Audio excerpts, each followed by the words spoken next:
Hey guys, it's your fitness babe Tyen and welcome back to my channel. So I am back with a new look and also with a new story time. And I think it's been quite a while since I've done one of these story times, but I have kind of been in a little bit of a funk recently. I haven't been the most consistent with my channel, and there's a big reason behind it, which I'm gonna share with you today. It's pretty hard to talk about it, but I'm thinking that by sharing, it might maybe help someone out there who is maybe experiencing something similar to me. I also get comments from some people who just say that they love listening to story times because it helps them get through their cardio or whatever mundane thing they're doing. So I just thought that I turned lemons into lemonade and let you guys in on what was probably one of the worst heartbreaks that I've experienced in a very long time. And if you don't want to hear this really bizarre and almost unbelievable story about lies, hypocrisy, and really falling for someone that you thought you could trust, then it's fine, you can just click away from this video. I have a ton of other workout and healthy eating videos on my channel.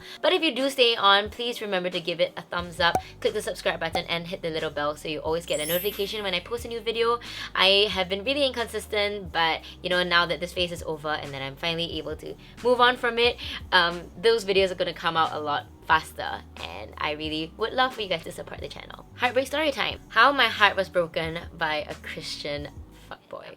In early May, I was playing at a gig and I met this guy whom I will not name in this video. When I first saw him, I thought, wow, he's so tall, he has beautiful skin, the most perfect smile, and there's something that was so gentle and charming about him that attracted me so much as I was singing on stage. After the gig, he actually came up to me and he gave me a bottle of water, and there's just something about it that was almost cosmic, you know, like a cosmic connection that I could not explain. So we get talking and then I ask him, you know, what sort of music are you into? Well, he tells me that 90% of his music in his Spotify is Christian music and that his favorite song is Amazing Grace, and 10% of it is, like, in his own words, secular music. And that's when I found out he was Christian. Not just Christian, he was a youth leader at a Christian church. I am someone who has my own beliefs about religion, and I totally respect all different religions there are in Singapore.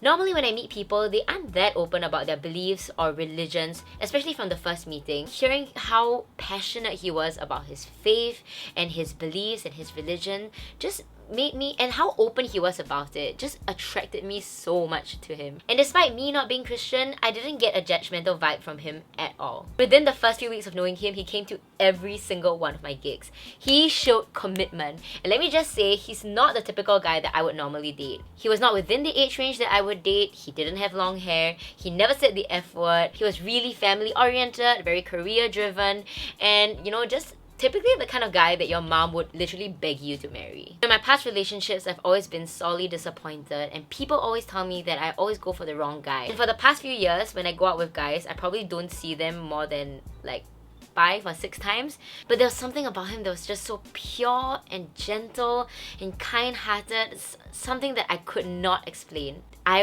literally wanted to see him every single day. A few weeks later, after hanging out after some of my gigs, we decided that we were going to go on an official date.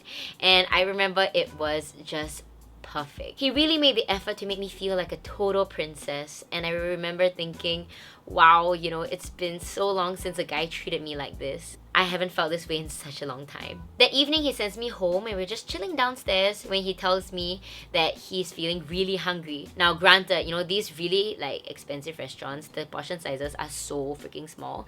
So like, I was starving myself, and then I go, you know, we could order some McDonald's. I don't suppose you'll be interested in the bland chicken breast and boiled cabbage I have upstairs in my fridge.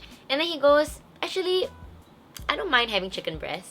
Now, inviting people over crosses some pretty sensitive boundaries, and it kind of alludes to many other possibilities. At the same time, I was thinking, you know, I could potentially score some, you know, wifey points with him by letting him try my cooking, which is not too shabby, by the way. So I invite him up and I prepare him some chicken breasts. And after the chicken breasts, you can probably guess what happens next.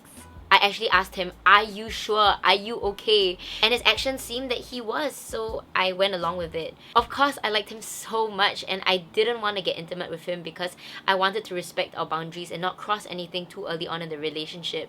He seemed to be very, you know, open and he initiated, and so I went along. I was totally smitten for him. I just kept thinking he is such a keeper. I wasn't even Christian, but I liked him so much that I went for this big Christian event that he was leading. I scavenged my wardrobe for the most conservative button-up shirt that I had.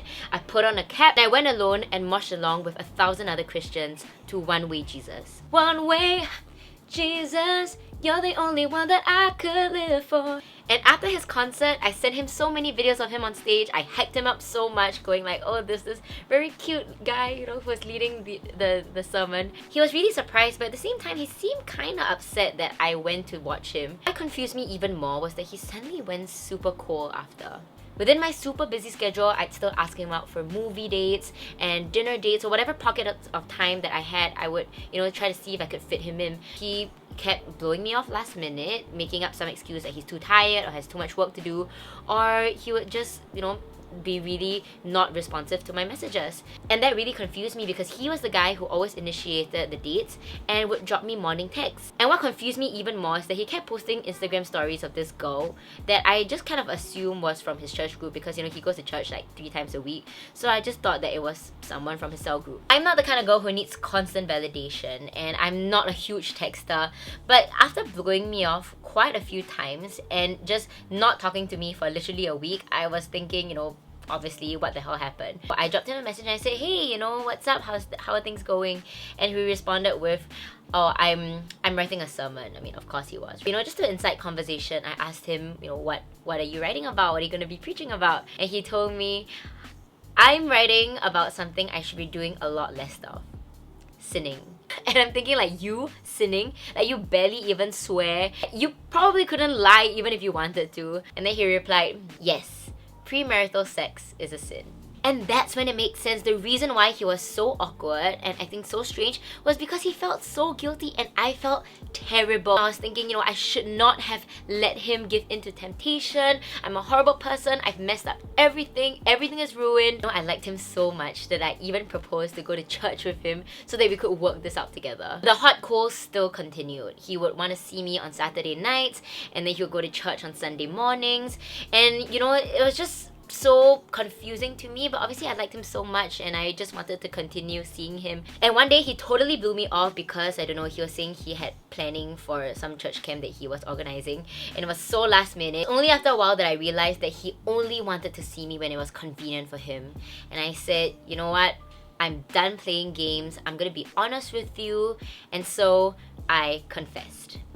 And I don't think I've ever confessed my feelings to a guy like this and been so vulnerable. And so I dropped him a message and I said, you know, hey, in case you didn't know, I actually really like you and I would love to see you, but it seems like you only want to see me when it's convenient for you. So, you know, you keep saying that you want to see me, but you know, this week I'm only free tomorrow night, and if you would like to see me, then I would love to see you. But if you don't feel the same way, then you don't have to reply to this message, and that's completely fine.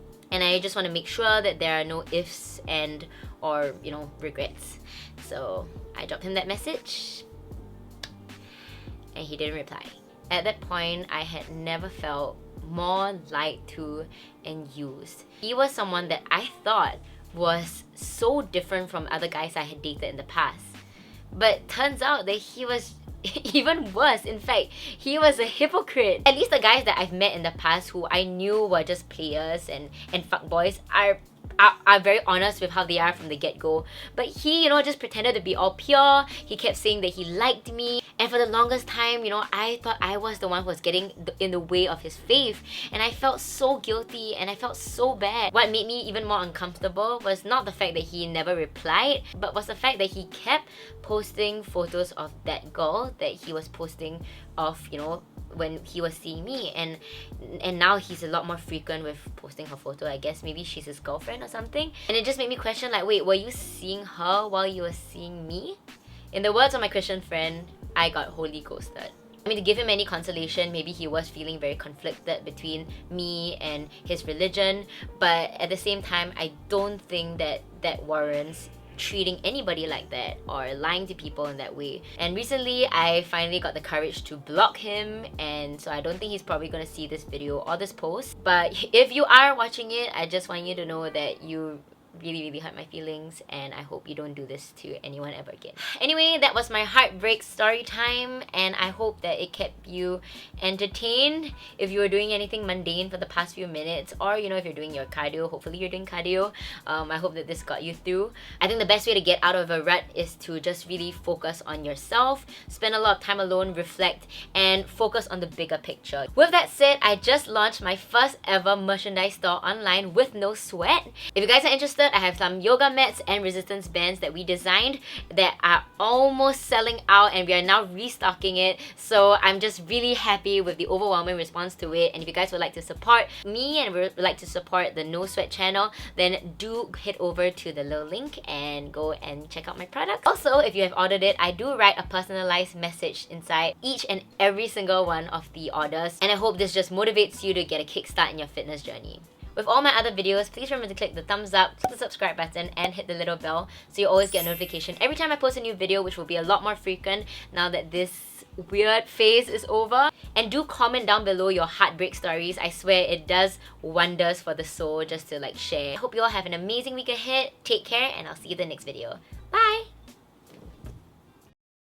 Take me to church, I worship like a dog in the shine of your light. Oh God. I'm sorry. You are the way, the truth, and the life, to live by faith and not by sight. Oh, you, we're living all for you. One way, Jesus, you're the only one that I could live for. One way, Jesus, you're the only one that I could live for.